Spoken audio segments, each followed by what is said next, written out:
और अगर हमने रोज़गार के अवसर पैदा नहीं किए तो जिस प्रकार से अभी ज़मीन बंजर हुई है, मकान लोग छोड़ करके बंजर हो रहे हैं, टूट रहे हैं, पूरा का पूरा उत्तराखंड तहस नहस हो जाएगा। एम्स का ऋषिकेश का 700 के 700 पद जो रहे वो राजस्थान के लोगों को रखा गया। भू कानून में काफ़ी सुधार होना चाहिए। नमस्कार, प्यारा उत्तराखंड में आप सबका स्वागत है। आज चर्चा का मुख्य विषय है कैसे उत्तराखंड के नौजवानों को रोजगार मिले, कैसे उत्तराखंड में खुशहाली आए। हमारे पास चर्चा के लिए विशेष मेहमान हैं महेश चंद्रा जी, भारतीय व्यापार सेवा के अधिकारी रहे, उत्तराखंड अधीनस्थ सेवा चयन आयोग के सदस्य रहे और जिन्होंने पूरी शिक्षा दीक्षा देश के कर्मचारियों के गढ़ रहे, कानपुर में रही। चीन से लेकर संसार के अधिकांश देशों में इन्होंने करीब से देखा किस प्रकार से कर्मचारियों का कल्याण होता है। और उत्तराखंड जो आंदोलन हुआ, उत्तराखंड राज्य बना, वो अधिकांश रोजगार के रूप में मिला। महेश जी, आपका स्वागत है इस कार्यक्रम में। ये सबसे पहले कि उत्तराखंड में रोजगार की जब से सबसे बड़ी समस्या जो है पलायन की, जो पलायन राज्य बनने के बाद लाखों घरों में जो ताले लग गए हैं, उसका मुख्य कारण आप रोजगार मानते हैं या कुछ और मानते हैं? नमस्कार, आपका बहुत बहुत धन्यवाद कि आपने मुझे इस चर्चा में बुलाया और मेरी बातों को रखने का मौका दिया। उत्तराखंड में कभी भी कृषि के अलावा कोई ऐसा उद्योग नहीं रहा या कोई ऐसा दूसरा साधन नहीं रहा जिसमें कि किसी को कोई एम्प्लॉयमेंट मिल सके, किसी को कोई रोज़गार मिल सके। समय के साथ आज उत्तराखंड की कृषि बिल्कुल समाप्त हो गई। जो पुश्तैनी खेतियां लोग पहाड़ों में करते थे वो सब बंजर हो गई हैं और जो सरकारी सेवा में थी वो भी धीरे धीरे करके लुप्त हो गई हैं। लोग बाग रिटायर होते चले गए। डिपार्टमेंट में, किसी भी डिपार्टमेंट में, चाहे उत्तराखंड हो, चाहे उत्तर प्रदेश हो, चाहे कोई भी प्रदेश हो, कभी भी जो नॉन गजेटेड कर्मचारियों की सीट खाली होती है उसको भरा नहीं जाता, जिससे कि करप्शन बढ़ता है। जब आदमी काम करने के लिए नहीं होगा तो करप्शन बढ़ेगा। तो हमारे यहाँ सबसे बड़ी समस्या यह है कि उत्तराखंड किस प्रकार से अपने लिए रोजगार के साधन उपलब्ध कर सकता है,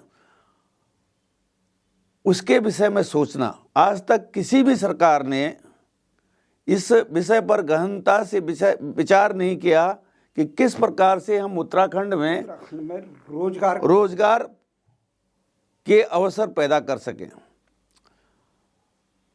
उत्तराखंड के मुख्यमंत्री रहे विकास पुरुष स्वर्गीय नारायण दत्त तिवारी जी ने जो इंडस्ट्रीज लगाई सिडकुल में, उसके पश्चात उसमें एम्प्लॉयमेंट तो हुआ, लेकिन हमारे उत्तराखंड के लोगों को 5% 10% से ज़्यादा नौकरी नहीं मिली। सब बाहर से लोग आए हैं और उसके पश्चात तो बिल्कुल ही ख़त्म हो गया। तो अगर आप चाहते हैं कि हम उत्तराखंड में रोजगार के अवसर पैदा करें तो सबसे बड़ी जो बिंदु हैं उनके ऊपर विचार करना पड़ेगा। पहला बिंदु है कि हम अपने कृषि को फिर पुनर्जीवित करें।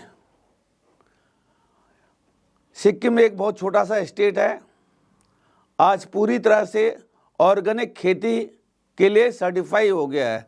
उसने अपने को ऑर्गेनिक स्टेट घोषित कर दिया है। अगर उत्तराखंड अपने को ऑर्गेनिक स्टेट घोषित करे तो इसके उत्पाद, कृषि के उत्पादों का नेशनल और इंटरनेशनल में मार्केट में बहुत ज़्यादा दाम मिलेगा, जिससे रोजगार के अवसर और जो कम पढ़े लिखे लोग हैं उनको अपने ही गांव में रहने के लिए मौका मिलेगा। ये बहुत अच्छी बात कही आपने कि कृषि जो है, कृषि सबसे बड़ी साधन हो सकते थे, क्योंकि अधिकांश उत्तराखंड के लोग नौकरी में मिलिट्री के बाद, सेना के बाद अगर किसी क्षेत्र में जाते थे तो कृषि में पूरा घर का खेती और पूरा परिवार ही कृषि पे पलता था।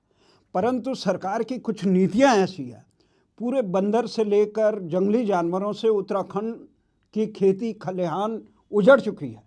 जहां हमारे पड़ोसी हिमाचल में उन्होंने फलोद्यान से लेकर अन्य चीज़ों पे ध्यान देकर, बागवानी पे ध्यान देकर अपने पलायन को रोकने का काम किया और प्रदेश को समृद्ध बनाया। वहीं उत्तराखंड में पूरे इस चीज़ पे न यहाँ के अभी तक वन नीति इस प्रकार की बनी, न कृषि नीति बनी, न जंगली जानवरों पे अंकुश लगाने का काम किया। और जो रोजगार का है, जो आपने कहा कि जो खाली पद हैं उनको भरने का भी काम नहीं किया जाता है। आपको आपकी सेवाओं, समाज की सेवाओं को देखते हुए दिल्ली की मुख्यमंत्री शीला दीक्षित ने 2002 के आसपास आपको दिल्ली में एक विशाल कार्यक्रम में उत्तराखंड गौरव से सम्मानित किया था। और आप बहुत करीब से जानते हैं कि किस प्रकार से ये उत्तराखंड में ये हालत ये है कि जो अस्थायी रूप से जो कर्मचारी रखे जाते हैं सरकारी विभागों में, वो एजेंसियों द्वारा, उन एजेंसियों की हालत ये है कि वो बाहर की एजेंसियों में रखे जाते हैं, बाहर के लोग। उसमें सबसे शर्मनाक उदाहरण यहाँ पे एम्स का ऋषिकेश का रहा। 700 के 700 पद जो रहे वो राजस्थान के लोगों को रखा गया, जबकि प्रदेश में इस प्रकार अब मुख्यमंत्री जो बने, नौकरशाह जितने बने, विधानसभा अध्यक्ष बने, विधानसभा अध्यक्षों और मुख्यमंत्रियों का ये हालत है कि उनके कर्मचारी प्रदेश के नहीं होते हैं। वर्तमान मुख्यमंत्री के भी कितने कर्मचारी बाहर से हैं, विधानसभा अध्यक्ष के यहाँ किस प्रकार से बाहर के हैं। और उससे पहले मुख्यमंत्रियों ने जो बंदर बांट की, उससे उत्तराखंड कितना बदहाल है इसका नमूना ये दिखा कि उत्तराखंड में बेरोजगारी की जो समस्या है, बेरोजगारों ने जो देहरादून में इतना बड़ा आंदोलन किया, उस चीज़ का प्रति एक प्रतिलित होता है। आज उत्तराखंड में जो राजधानी गैरसैंण नहीं बनी, जो उत्तराखंड में ये भ्रष्टाचार का आपने बात कही, आपने महेश जी ने जो जिस प्रकार से अधीनस्थ कर्मचारी चयन आयोग का जो वो था, उसके अध्यक्ष के ने जिस प्रकार से कार्य किया, उनके खिलाफ जब उन्होंने 2 सदस्य थे उन पर जो टिप्पणी लिखी, उसी के कारण अध्यक्ष सलाखों के पीछे रहा। तो वो भ्रष्टाचार का एक नमूना था वहाँ। आज युवाओं को अगर रोजगार मिलता, स्थायी रोजगार भी मिलता। दूसरी तरफ यहाँ पे सेना का जो आशा थी, सेना में अग्निवीर बनाने से अधिकांश लोग युवाओं का नेपाल ने तो भारतीय सेना में भर्ती होने से ही इनकार कर दिया। तो उत्तराखंड के युवाओं पे एक प्रकार से वज्रपात हुआ, उनकी शादियां तक नहीं हो रही। तो अगर सरकार जंगली जानवरों को पाल कर वहाँ खेती और खलिहान, ये मध्य प्रदेश के जो बंदर, दिल्ली और मध्य प्रदेश के बंदर और जंगली पशु उत्तराखंड में छोड़ोगे, वहाँ की सरकारों ने न बंदर को अंकुश लगा पाई है, न बाहर से जाने वाले, जिस प्रकार से देहरादून और हल्द्वानी से लेकर पूरे उत्तराखंड में बाहर से लोग एक रणनीति की तरह वहाँ घुसपैठ हो गई। वहाँ पे मूल निवास और स्थायी निवास के इस प्रकार से न्यायालय ने जो अविवेकपूर्ण निर्णय दिया, उसको सही करने का दायित्व सरकारों का था।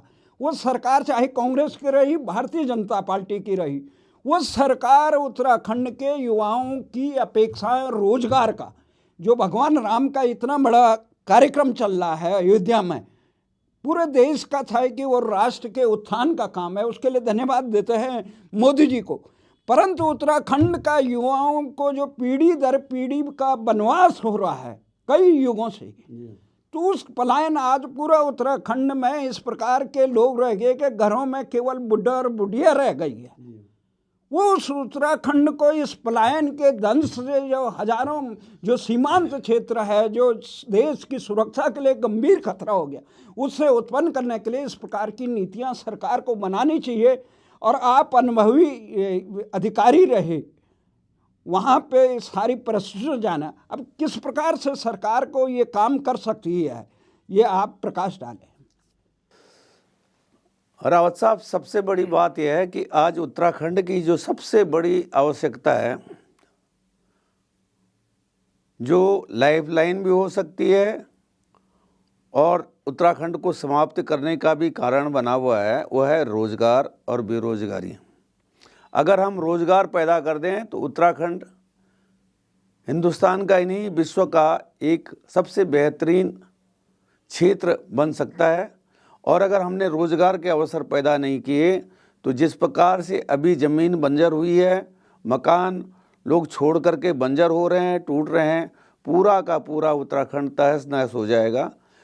तो इसलिए हमको शीघ्र से शीघ्र उत्तराखंड में रोज़गार के अवसर पैदा करने होंगे। मेरा कोशिश रही कि हमारे उत्तराखंड में जितना आसानी से रोज़गार टूरिज्म में पैदा किया जा सकता है, उतना और किसी क्षेत्र में नहीं किया जा सकता है। हमारे क्षेत्र की सुविधा हिमाचल प्रदेश से सबसे बड़ी बात यह है कि हिमाचल से हमारा क्षेत्र दिल्ली एनसीआर, जहाँ से सबसे ज़्यादा लोग पर्यटक जाते हैं हिमाचल, वो उससे कई नज़दीक है। और अगर हमारे पास हमारा टूरिज़्म का इंफ्रास्ट्रक्चर बढ़ जाए तो हम कम से कम 1 लाख एम्प्लॉयमेंट 2 साल के अंदर पैदा कर सकते हैं और बहुत ज़्यादा इन्वेस्टमेंट की ज़रूरत नहीं है। आप ये देखिए कि हमारे फॉरेस्ट डिपार्टमेंट और हमारे पीडब्ल्यूडी और छोटे छोटे जो और अन्य डिपार्टमेंट है, जैसे एक हमारे क्या कहते हैं ये नलकूप विभाग है, इनके बहुत अच्छे सुंदर जगहों पे इनके गेस्ट हाउसेज हैं और ये गेस्ट हाउसेज 500 से ऊपर हैं। अगर हर गेस्ट हाउस के सामने खूब ज़मीन है, इस ज़मीन में अगर 100 कमरे जोड़ दिए जाएं तो कम से कम हम 10,000 करोड़ रुपए का साल का टूरिज्म पैदा कर सकते हैं और कम से कम 1 लाख का एम्प्लॉयमेंट हो सकता है। और बहुत ज़्यादा उसके लिए पैसे की ज़रूरत नहीं है, और पैसे की ज़रूरत हो तो साधन है, उसके तरीके हैं कि सरकार बड़े आसानी से पैसा ले सकती है। शेयर मार्केट में शेयर फ्लोट करके ले सकती है, लोगों से बॉन्ड के रूप में ले सकती है, लेकिन जब सरकार की इच्छा हो तो तब हो सकते हैं। तो सबसे पहले जो हमारी जो है सबसे ज़्यादा इमीडिएट एम्प्लॉयमेंट जो 2 साल के अंदर हो सकता है वो टूरिज्म में कम से कम 1 लाख हो सकता है। अगर कोई उसके विषय में सोचे, कोई सरकार उसके विषय में कहे तो हमारी सेवाएं हाजिर हैं, हम दे सकते हैं। बहुत सही बात कही महेश जी ने कि टूरिज्म, हेल्थ का और ये क्या कहते हैं शिक्षा का, पर्यटन का इतना विशाल क्षेत्र है उत्तराखंड में कि सरकार अगर चाहे मजबूती से, और उसके लिए महत्वपूर्ण है कि ये कानूनों में भू कानून हो, वन कानून हो, जंगली जानवर कानून हो। जब आपका जंगली जानवर, आप द्वारा संरक्षित जंगली जानवर हमारे बस्तियों में आके लोगों को मारता है तो उस पर भी वही कानून लगना चाहिए जो पालतू जानवरों द्वारा आदमियों को काटने पे लगता है या आदमियों द्वारा जानवर को मारने पे लगता है। तो विभाग इसकी जिम्मेदारी दे। अगर अभ्यारण्यों से लेकर संरक्षित भूमि, दूसरा सबसे में भू कानून में काफ़ी सुधार होना चाहिए।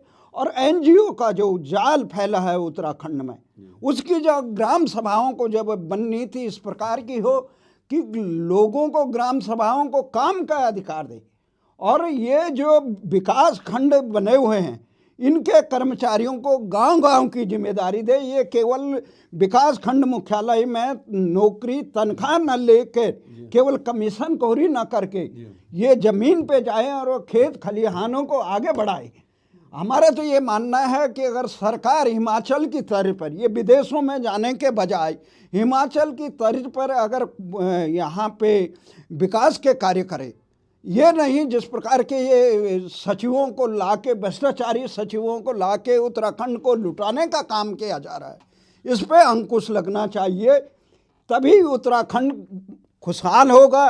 और जब तक इच्छा शक्ति, सबसे बड़ी प्राथमिकता क्या है, जब दिल्ली दरबार के लोग सत्ता में रहेंगे, जबकि वहाँ प्राथमिकता, जब मोदी जी पे विश्वास किया कि अच्छे दिन आएंगे, तो अच्छे दिन तब आएंगे जब लोगों को रोजगार मिलेगा। इस चर्चा में हम यहाँ पर ले जाते हैं भू कानून हो, मूल निवास हो और राजधानी गैरसैंण हो, ये तभी सार्थक हो सकती है जब उत्तराखंड के युवाओं को जो पलायन के दंश से शहरों की दर दर की ठोकरें खा रहे हैं, अपने परिवारों से दूर हैं, आज न वहाँ चिकित्सा सुविधा है, न वहाँ लोगों को रोजगार है, शासन प्रशासन बहुत दूर, स्कूल उजड़ चुके हैं, हॉस्पिटल उजड़ चुके जिला, तो लोगों को जब गाँव में सब कुछ मिलेगा, इसके लिए तभी संभव है जब महेश चंद्र जी ने जो सुझाव दिए उस पर अमल किया जाए और इच्छा शक्ति हो। इसी के साथ धन्यवाद, नमस्कार।